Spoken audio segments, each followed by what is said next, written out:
시편 7편 1절부터 17절까지의 말씀입니다.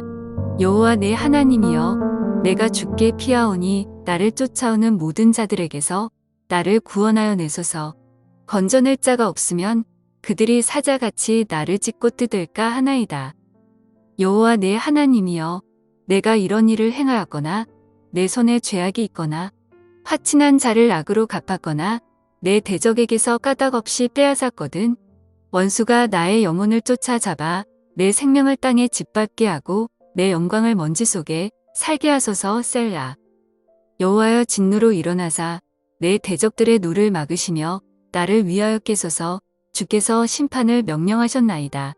민족들의 모임이 주를 두르게 하시고 그 위 높은 자리에 돌아오소서. 여호와께서 만민에게 심판을 행하시오니 여호와여, 나의 의와 나의 성실함을 따라 나를 심판하소서. 악인의 악을 끊고 의인을 세우소서. 의로우신 하나님이 사람의 마음과 양심을 감찰하시나이다. 나의 방패는 마음이 정직한 자를 구원하시는 하나님께 있도다.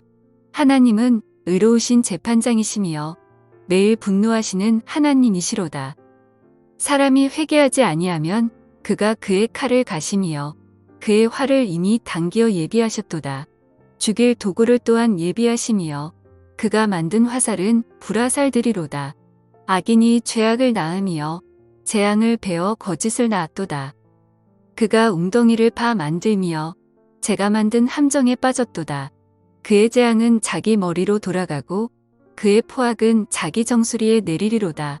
내가 여호와께 그의 의를 따라 감사하며 지존하신 여호와의 이름을 찬양하리로다. 아멘. 샬롬. 6월 7일 월요일 새벽 말씀 큐티 시간에 오신 여러분들을 환영합니다. 오늘 주신 말씀 가운데 함께 은혜 나누기 원합니다. 우리들의 인생 가운데는 기쁜 일도 있고 슬프고 노여울 때가 있으며 즐거울 때도 있습니다. 기쁜 일로 즐거울 때는 세상 모든 것을 가진 것처럼 행복합니다. 하지만 반대로 핍박과 고난 또는 억울함으로 말미암아 슬프고 노여울 때도 있습니다. 그러할 때 우리는 어떻게 대처해야 할까요? 오늘 본문인 시편 7편은 다윗이 대적으로 인해 억울하게 고난을 겪고 있는 상황 속에서 하나님께 올려드리는 한원시이며 기도문입니다. 오늘 말씀을 묵상하는 가운데 그 해답을 얻는 시간이 되시기 원합니다. 당시 다윗에게 어떠한 억울함과 고난이 있었는지는 정확히 알 수 없지만 아마도 다윗은 자신을 죽이려는 사울에게서 도피하고 있는 가운데 베냐민 사람 구시의 모함으로 인해 큰 고난을 당하고 있는 것으로 보입니다. 이때 다윗의 마음은 너무나도 괴롭고 힘들었을 것입니다. 하지만 다윗은 고난 가운데 절망하지 않고 가장 먼저 하나님 앞에 나아갔습니다. 다윗은 의로우신 하나님께서 사람의 마음과 양심을 감찰하신 분이심을 고백하며 자신의 손에 죄악이 없으며 화친한 자에게 악을 행하지도 않았고 대적에게서 무고의 어떤 것을 약탈하지도 않았다고 맹세하며 자신의 억울함을 호소합니다.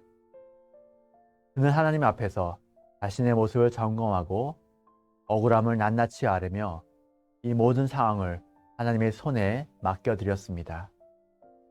하나님께서는 정직한 자들을 구원하시는 방패가 되어주사 원수들이 의인들을 지독하게 공격할지라도 원수의 모든 공격으로부터 우리를 보호해 주시는 분입니다.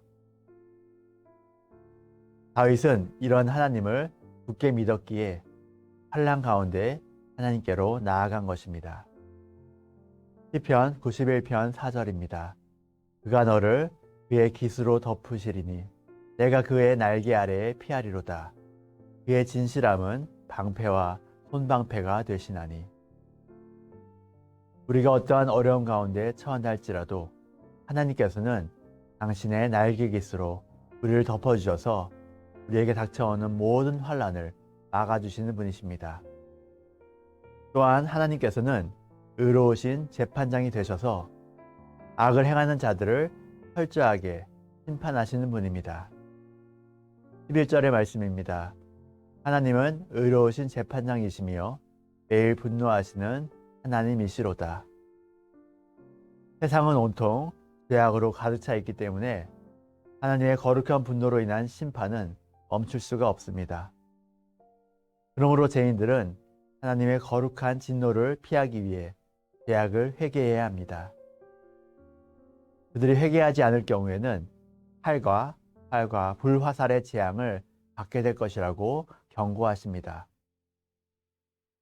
그렇다면 하나님 앞에서 회개해야 할 대상은 누구입니까?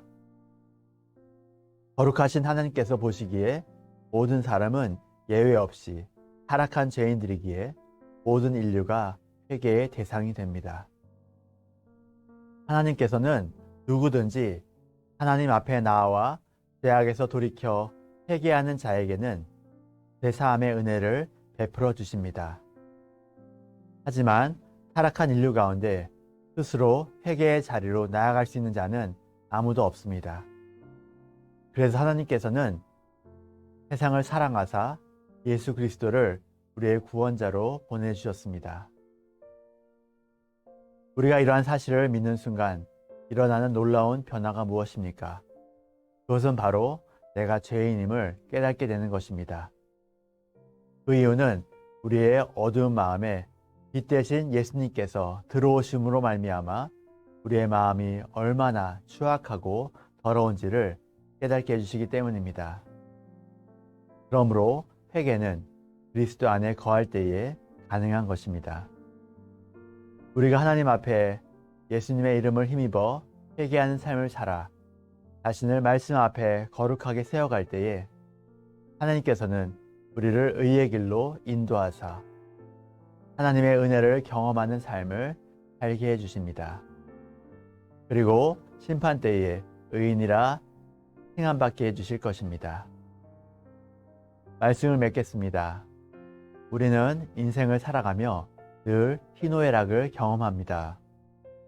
그 가운데 찾아오는 슬픔과 아픔, 그리고 분노로 인한 감정은 우리를 절망으로 빠져들게 합니다. 하지만 그럴 때마다 우리는 현실의 상황만을 탄식할 것이 아니라 하나님께 모든 상황을 맡겨드려야 합니다. 우리가 신실하신 하나님 앞에 나아가 회개하며 하나님을 우리의 방패로 삼는다면 하나님께서는 우리에게 닥쳐오는 환난과 어려움 속에서 우리를 지켜주사 우리의 탄식이 변하여 감사와 찬양으로 바뀌게 해주실 것입니다. 또한 심판 때에 예수 그리스도를 믿음으로 영접한 우리들에게 영원한 생명을 허락하여 주실 것이며 모든 악인들을 멸하여 주실 것입니다. 이 모든 것이 이루어진 날을 소망하며 하나님을 전적으로 신뢰함으로 현재 우리에게 닥친 고난을 넉넉히 이겨내시는 여러분 되시기 바랍니다.